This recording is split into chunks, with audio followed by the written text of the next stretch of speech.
প্রিয় পরিবার, তোমরা সবাই কেমন আছো? আশা করছি ভালো আছো। আর আমিও খুব ভালো আছি, আমার পরিবারের সবাই ভালো আছে। তো শীতের সকালে আমিও আবার আরও একটি ব্লগ নিয়ে চলে এসেছি তোমাদের জন্য। আশা করছি ভিডিওটা তোমরা দেখবে, আর দেখলে অবশ্যই ভালো লাগবে, তাই কেউ স্কিপ করে যেও না। আমার চ্যানেলে সমস্ত নতুন সদস্যদের জানাচ্ছি স্বাগতম। তো দেখো, আমি সকাল সকাল উঠে এখন উঠোনটা একটু ঝাড় দিয়ে দিচ্ছি।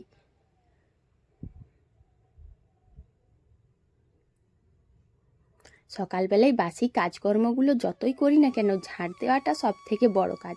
আর ঝাড় দেওয়ার মধ্যে একটা শান্তি আছে। চারিদিকে ধুলো বালি এইগুলো পরিষ্কার করে ঝাড় দিলে মনটাও যেন শান্তি লাগে, আর কাজটাও অনেক এগিয়ে যায়। তারপর বাড়ির টুকটাক বাসি কাজকর্মগুলো করে নিয়েছি। এরপরেই পৌঁছে গেলাম বাগানে। আর আমি বাগানে আসার আগেই ছেলে দেখো আগেই হন হন করে এগিয়ে গেছে। তো এগিয়ে তারপর আর বেরোতে পারেনি, কারণ দু সাইডে এই যে কাঁটা গাছগুলো রয়েছে, তো এই কাঁটা গাছগুলোর জন্য আমাকে ডাকছিল। আমি বললাম হাত দিয়ে ঠেলে দে, তাহলেই হবে। সেই জন্য আস্তে আস্তে হাত দিয়ে ধরে পেরিয়ে গেল। এইভাবে আগামী দিনের পথগুলো সব সময় যদি নিজে চলতে পারে, তাহলে অনেকটাই সুবিধে হয়। তাই ছেলেকে এখন থেকে শিখিয়ে দিই যে যতটা পারবি তুই নিজেই এগিয়ে যা। তারপর আমিও কাঁটা গাছগুলো ঠেলে ঠুলে মোটামুটি বাগানে ঢুকলাম। আর এটাই একটা সমস্যা, বাগানে ঢোকার সামনেই না এই কাঁটা গাছগুলো রয়েছে, যতই কেটে দিই তাও বড় হয়। তো তোমরা এখন বলবে বন্ধুরা যে বাড়ির কাজকর্ম করে রান্না বান্না খাওয়া দাওয়া কিছু না করে চলে এলাম। হ্যাঁ, সত্যি বলছি, কিছু না করেই চলে এসেছি। আর এসে করেই দেখো এই পাতাগুলো দেখে আমার খুব মনটা খারাপ লাগছিল, আর আনন্দও লাগছিল। এই পাতাগুলো দেখে মনে হচ্ছে এই পাতাগুলো সেই ছোটোবেলায় যেমন কাগজ দিয়ে নৌকো বানায়, সেরকম নৌকো বানিয়ে দিই। একদম পুরো নৌকোর মতনই দেখতে। এটা একটু ছোট আর নৌকোটা একটু বড়। এটা হচ্ছে সেগুন গাছের পাতা। তো দেখো গাছটার নিচে এত সেগুন পাতা রয়েছে, আর কত বড় বড় পাতা। এগুলো নিয়ে আমি একটু নিজেকে হাওয়া করে নিলাম। অনেক বড় বড় পাতা হয়, আমার না খুব ইচ্ছে করছিল ধরেই রাখি, বেশ কিছুক্ষণ ধরে একটু মজাও করে নিলাম। নৌকোতে যেন দোল দোল করে বসে আছি, আর নিজেকে একটু হাওয়া করলাম। তো তোমাদের বলেই দিই আমি বাগানে এসেছি কেন বলো তো। তোমরা তো জানোই যে আমাদের বাগানে অনেক কলা গাছ আছে। তো আমি এসেছিলাম কলা কাটতে। ওই যে পাঁচমেশালি যে সবজিটা হয়, মানে যেটাকে ছেঁচকি বা চচ্চড়ি বলা হয়, তো ওটাতে না কাঁচকলা দেবো। সেই জন্য আমি কাঁচকলা পাড়তে এসেছিলাম। তো পাড়তে এসে না গাছে কোথাও কাঁচকলা দেখতে পাচ্ছি না। গাছ তো রয়েছে, কলাও রয়েছে, কিন্তু কাঁচকলা তো কোথাও দেখছি না। ছেলে শুধু শুধুই কাটারিটা ধরে এদিক ওদিক দু চারটে চোট বসিয়ে দিল। তারপর গাছের ডালগুলো কাটছিল বলে বকলাম, তাই আমার হাতে কাটারিটা দিল।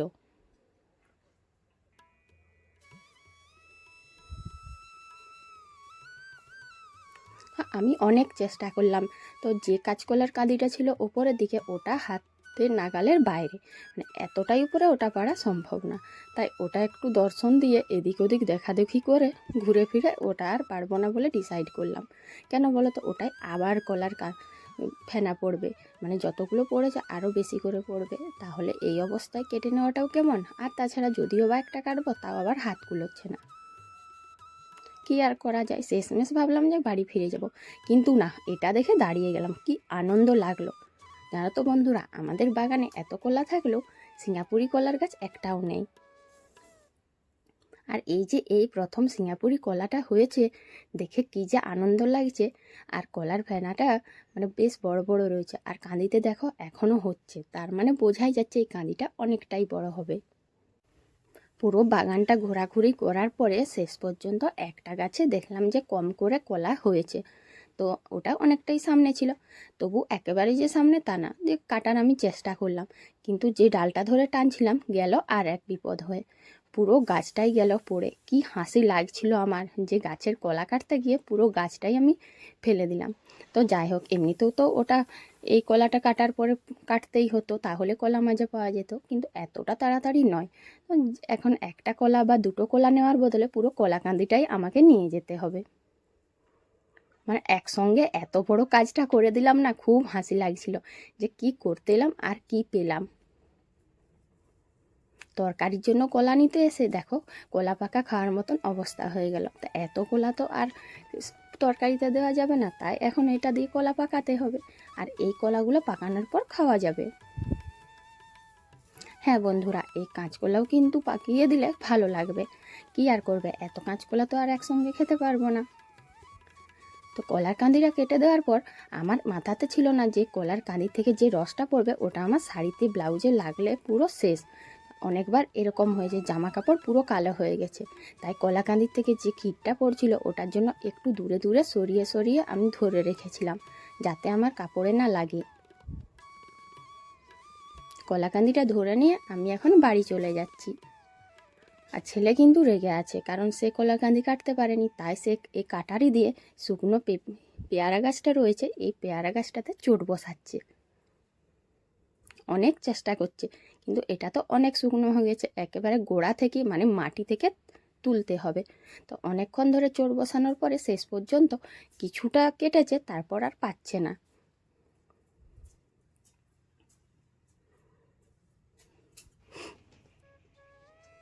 মনের ইচ্ছে মতো ও চোট বসাচ্ছে, কিন্তু শক্ত কুটেটা কীভাবে ও কাটতে পারবে তোমরাই বলো। তো যাই হোক, মোটামুটি ওকে দেখে না খুব হাসি লাগছিল, তবু ওর ইচ্ছেটা পূরণ করে দিলাম। আর এই যে কলা গাছগুলোই সকালবেলায় জল দেওয়া হয়েছে। তোমরা তো দেখেইছিলে যে আগের দিন কলা গাছের গোড়াগুলোই মাটি খুঁড়ে তারপরে তোমার বিভিন্ন রকম জৈব সার দিয়ে আর গোবর সার দিয়ে বিষ দিয়ে যত্ন করা হলো। এখন যদি জলটাই না দিই তাহলে গাছটার কি আসল যত্ন করা হলো না? জলটা কি না হলে না একেবারেই কলা গাছগুলো ঠিকঠাক থাকবে না, তাই জল দেওয়া হয়েছে।